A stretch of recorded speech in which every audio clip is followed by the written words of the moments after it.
अरबपति धनपति हैं साहब, लेकिन उनको ये पता नहीं है कि लक्ष्मी का कोई पति नहीं हो सकता दूसरा सिवाय नारायण के। हम भाई बन सकते हैं, हम पिता बन सकते हैं, हम उन्हें बेटी बना सकते हैं, हम लक्ष्मी मैया को अपनी बहन बना सकते हैं, अपनी मात्र समान मान सकते हैं। लेकिन अगर आप कहो कि हम लक्ष्मी के पति बन जाएं तो लक्ष्मी को ये गवारा नहीं है। लक्ष्मी जी कहती हैं पति तो हमारे एक ही हैं, सिर्फ नारायण, बस केवल नारायण ही हमारे पति देव हैं और उन्हीं को वर्णन करेंगे। पर जैसे ही रुक्मणी मैया का विवाह साथ में हुआ, उनके द्वारा एक सुंदर पुत्र का जन्म हुआ जो साक्षात कामदेव का अंश है, जिसका नाम है प्रद्युम्न। लेकिन परीक्षित से कहते हैं राजन, प्रद्युम्न का जैसे ही जन्म हुआ, प्रसूता घर में ही लेटा था, बालक छोटा सा था। जन्म होते 2-3 दिन हुए और एक संबरासुर नाम का भगवान का दुश्मन है दैत्य, वो आया, उसने बालक को उठाया, ले जा करके समुद्र में फेंक दिया। वहां मछलियां उसे निगल गईं। संयोग के उसने सोचा ये तो मर ही गया होगा, पर संयोग बस उसी संबरासुर के राज्य में मछुआरों ने मछलियों के लिए जाल डाला, मछली मछुआरों के जाल में फंस गई और जाकर के जैसे ही रसोई घर में आई, उसको फाड़ा गया तो देखा कि उसके पेट में वो बालक जिंदा बैठा है। अब देख करके आश्चर्यचकित हो गए, हे भगवान, ये बालक मछली के पेट में कैसे आ गया? तुरंत राजा के पास गए, महाराज संबरासुर की जय हो, ये मछली के पेट में हमें एक बालक मिला है, बड़ा सुंदर है देखने में। तो संबरासुर ने सोचा होगा कोई, चलो अब आ ही गया है घर पे तो इसको ये काम करते हैं, पालने के लिए छोड़ देते हैं। अच्छा एक काम करिए, कोई सेवक को दे दो जो उसे पाल ले, उसका लालन पालन कर ले। छोड़ दिया, बड़ा हो जाएगा तो सेना में भर्ती कर देंगे अपनी में। संबरासुर ने सोचा। यहाँ नारायण की मति के द्वारा प्रेरित हुए श्री नारद मुनि पहुंचे जाकर के कामदेव की पत्नी रति के पास, जो बैठी है अपने पति के इंतजार में। कहाँ गए हैं कुछ पता नहीं है। जाकर के पूरा याद दिलाई, क्यों देवी जी तुम्हारे जो पति हैं पता है तुम्हें कहाँ हैं?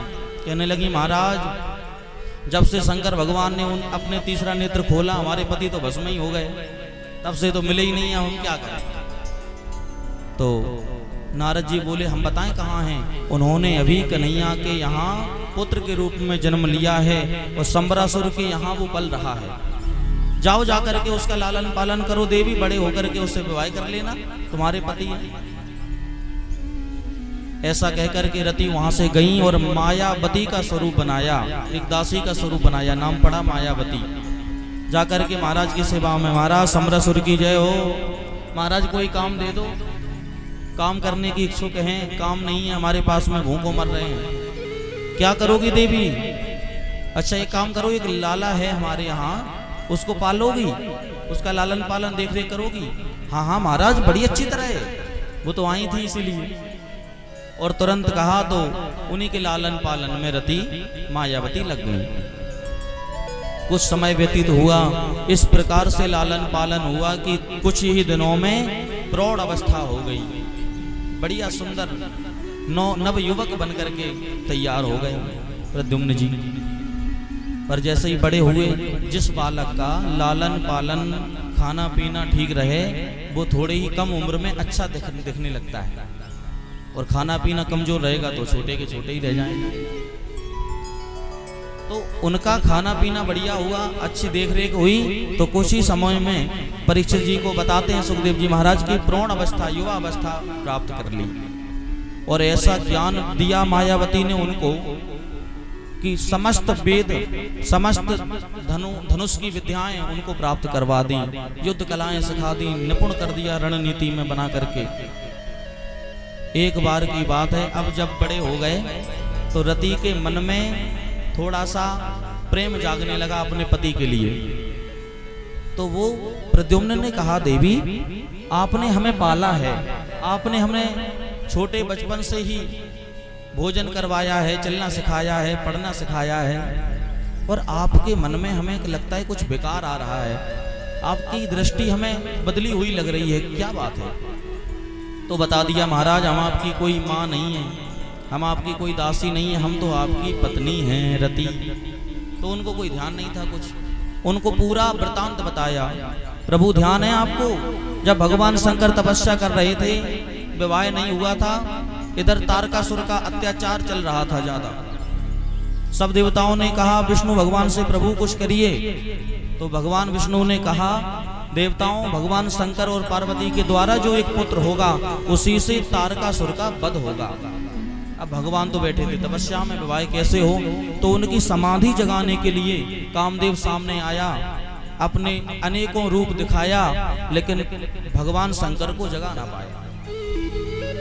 भगवान शंकर जब जागे तो तीसरा नेत्र ही खुल गया सीधा। जब शिव तीसर नयन उभारा, चितवत काम भयों जर छारा। लेकिन उसके बाद में देवी तुमने मांगा था, देवी कह रही है रति अपने पति देव से, प्रद्युम्न से, प्रभु उसके बाद में हमने उनसे प्रार्थना की, क्षमा याचना की, आप तो जल के राख हो गए थे। तो भगवान ने वरदान दे दिया, देवी जाओ, तुम्हारे पति देव तुम्हें द्वापर युग में भगवान कृष्ण के रूप में प्राप्त होंगे, कृष्ण स्वरूप ही आएंगे।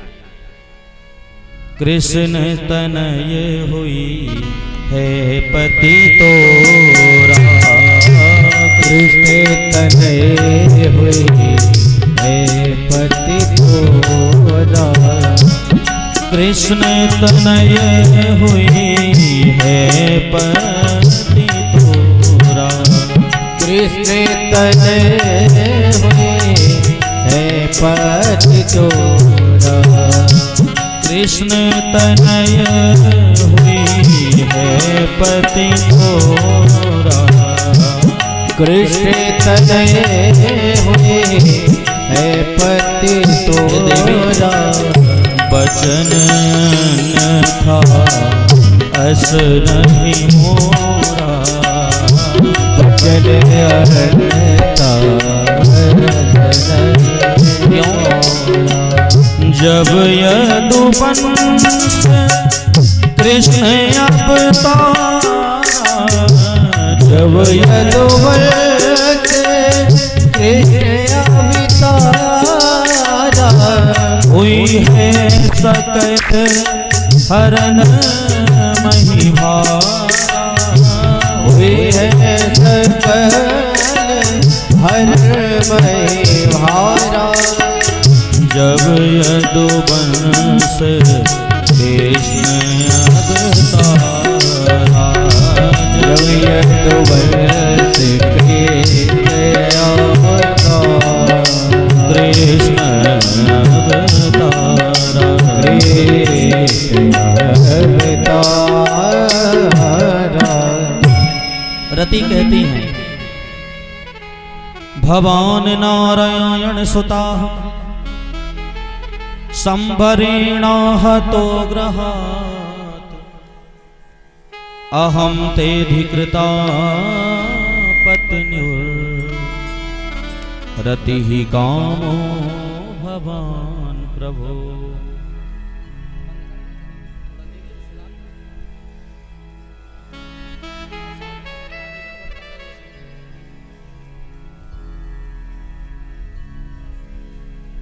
देवी रति कहती हैं हे प्रभु, आप हमारे जन्म जन्मांतरों से पति कामदेव हो और हम आपकी पत्नी रति हैं, इसलिए कृपा करिए और हमें पहचानिए।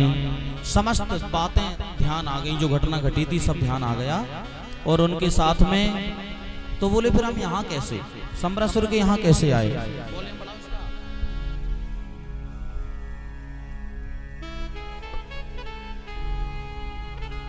रति ने समस्त घटना बता दी। महाराज आपको एक यही राक्षस सम्रासुर लेकर के आया है, इसने समुद्र में फेंक दिया था, समुद्र से मछली ने निगल लिया और मछली आकर के यहाँ फाड़ी गई तो उसमें आप निकले, आपको हम पालने लगे, आप इतने बड़े हुए हो। सब घटना बताई। ये तो आपका शत्रु है, आपके जो पिता हैं वो तो द्वारकाधीश नारायण स्वरूप श्री कृष्ण हैं। जब इतना बताया तो तुरंत युद्ध करने पहुंच गए सम्रासुर से। हे दुर्वनीत, हे सम्रासुर, हम तुम्हारे काल हैं और हमें तुमने जो हरण किया था, हमारे पिता से वंचित किया है, उसका प्रतिशोध लेंगे। अब सम्रासुर घबरा गया, हे भगवान, हमारा काल हमारे ही घर में पल रहा था, हमें पता ही नहीं था। ये तो बड़ी समस्या। कुछ ही समय में कामदेव के स्वरूप हैं, उन्होंने कुछ ही समय में उसका प्राणांत कर दिया और सम्रासुर पर विजय प्राप्त की। आकर के द्वारकापुरी में आए। श्री शुकाचार्य जी कहते हैं द्वारकापुरी में जैसे ही प्रस्थान